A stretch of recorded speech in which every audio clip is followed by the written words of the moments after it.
ये घटना महाभारत युद्ध के कुछ सालों बाद की है। महाभारत युद्ध के उपरांत पांडव राज्य छोड़कर हिमालय जाने लगे, तो उन्होंने अपने शासन का भार अभिमन्यु के पुत्र परीक्षित को दे दिया। परीक्षित ने पांडवों की वंश परंपरा को आगे बढ़ाया, लेकिन उसी समय धरती पर कलयुग का आगमन हो गया।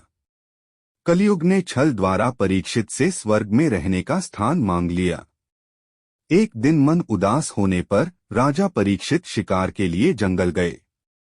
शिकार खेलते खेलते वह ऋषि शमिक के आश्रम से होकर गुजरे। ऋषि उस वक्त ब्रह्मा ध्यान में बैठे हुए थे।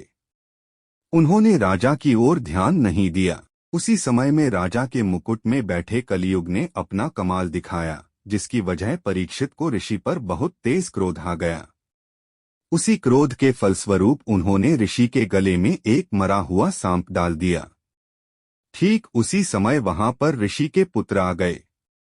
उन्होंने जब अपने पिता के गले में सांप देखा तो क्रोध में आ गए और श्राप दे दिया कि मेरे पिता के गले में श्राप डालने वाले की आज के 7वें दिन सांप के डंसने के कारण मृत्यु हो जाएगी।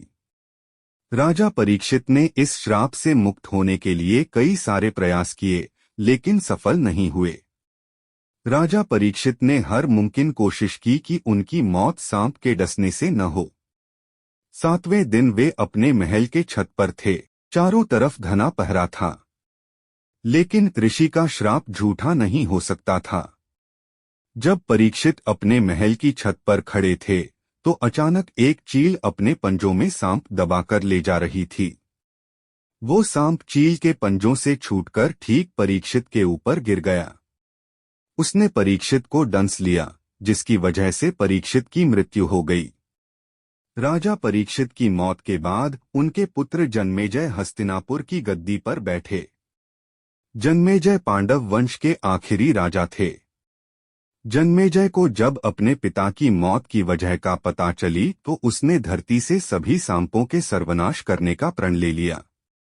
इस प्रण को पूरा करने के लिए जन्मेजय ने सर्पमेध यज्ञ का आयोजन किया। इस यज्ञ के प्रभाव से ब्रह्मांड के सारे सांप हवन कुंड में आकर गिर रहे थे, लेकिन सांपों का राजा तक्षक, जिसके काटने से परीक्षित की मौत हुई थी, खुद को बचाने के लिए सूर्य देव के रथ से लिपट गया और उसका हवन कुंड में गिरने का अर्थ था संपूर्ण सर्प वंश का विनाश।